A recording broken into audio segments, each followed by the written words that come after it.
and welcome back to my channel, Brit's Way. And if you are new, welcome. Consider hitting that subscribe button and that notification bell so you're notified each and every time I post a new video and you don't miss any, because I would love to have you guys as a part of my YouTube fam. So definitely hit that subscribe button. So today I'm going to be doing a very quick and simple tutorial on how I tie my waist beads.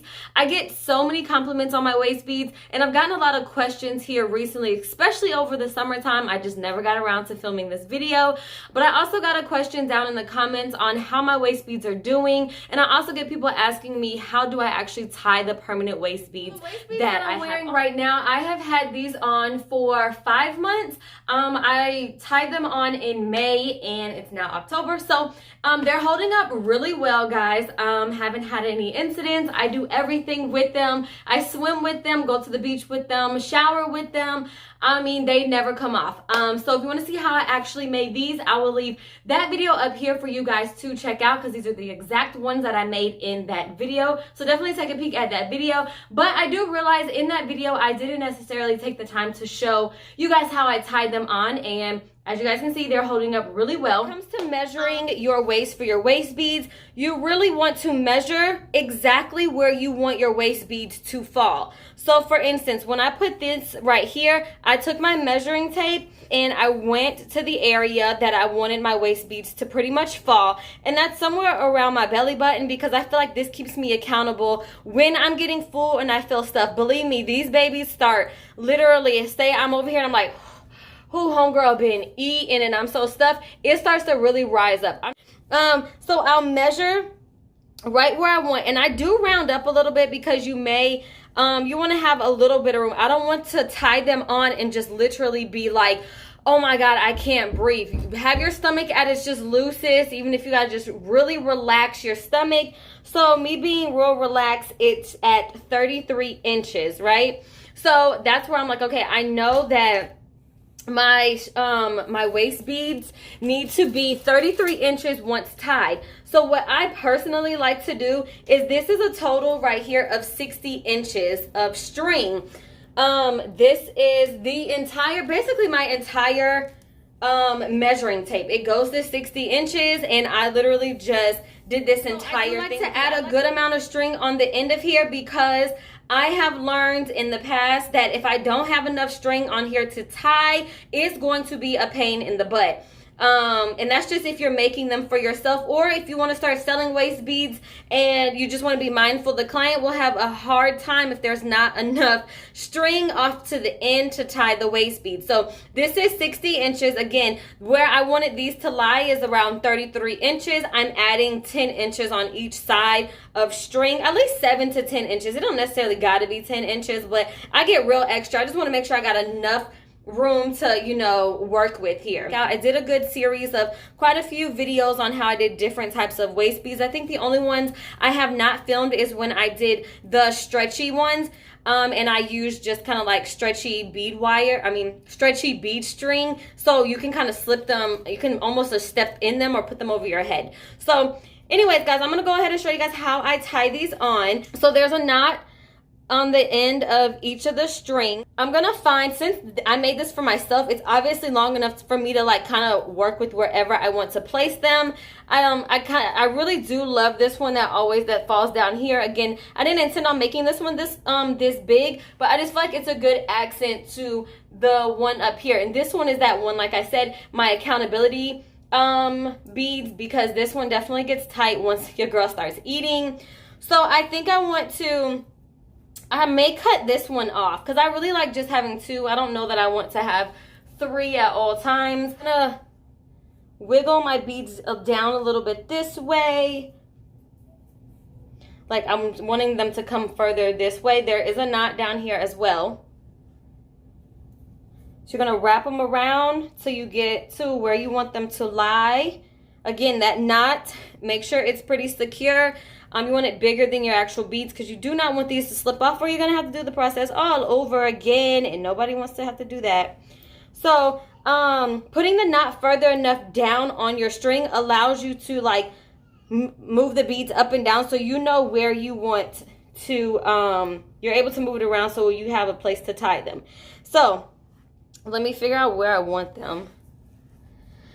I'm going to place them here. And this one's going to be more of just a, like, again, an accent to my one up here. I'm going to take my waist beads and I'm going to put one on top of the other. Preferably, I just take the end right here that I haven't scrunched any beads to the end. This is all the excess beads that are just I'm going to cut off. Let me grab my scissors. So I'm going to take my top string.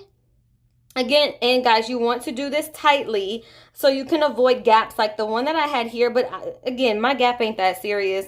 So I'm going to take the top one, make sure it's where I want it, and bring these two together. So I have this purple bead and this black, and this is my left side. This is the right side, and this side with no beads to the end, I'm going to secure really tightly so these beads come together.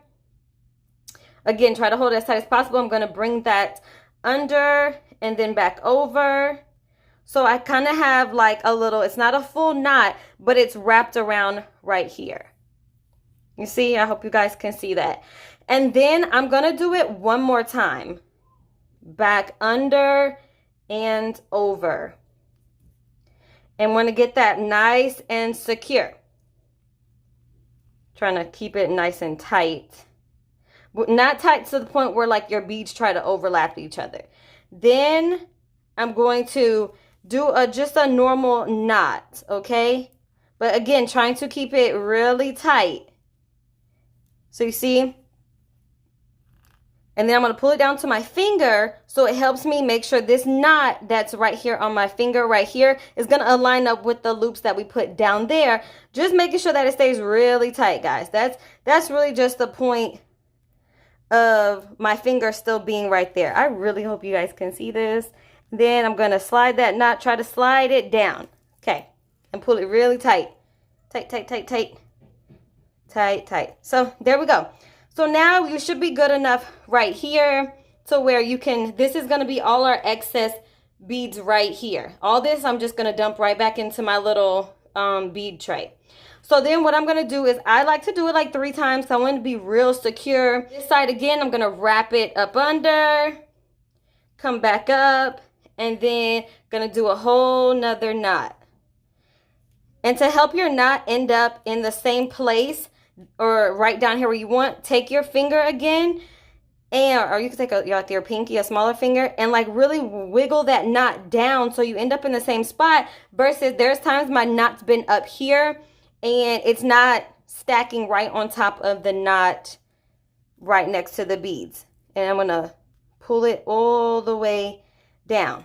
Tight, tight, tight, tight, tight, tight. And then I'm going to do it one more time just because I'm the person that likes to do things in 3s.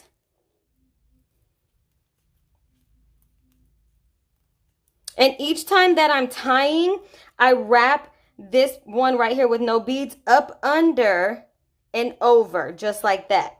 And then tie it again. I've already done it this time though. Pull it all the way down. Tight, tight, tight, tight, tight. Give it a nice tug so it's nice and tight. Okay.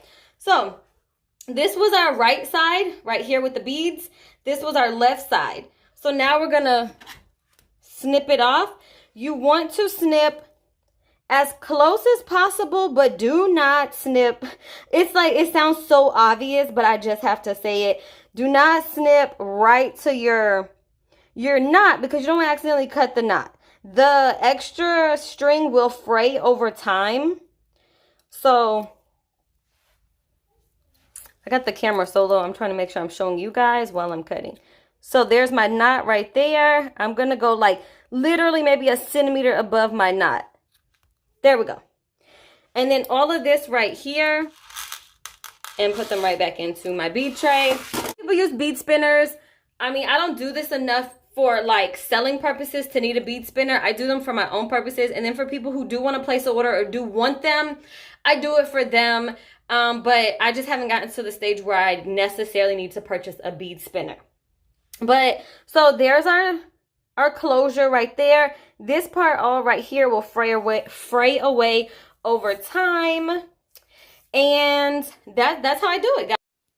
Alright guys, so that's going to conclude today's tutorial. I hope this tutorial was super easy for you guys to follow along. I was definitely trying to get some good camera angles while I was explaining it. So if this video was helpful for you guys, leave your girl a big thumbs up. Don't forget to hit that subscribe button and that notification bell, and I hope to catch you guys all in my next DIY video. Thanks again for watching.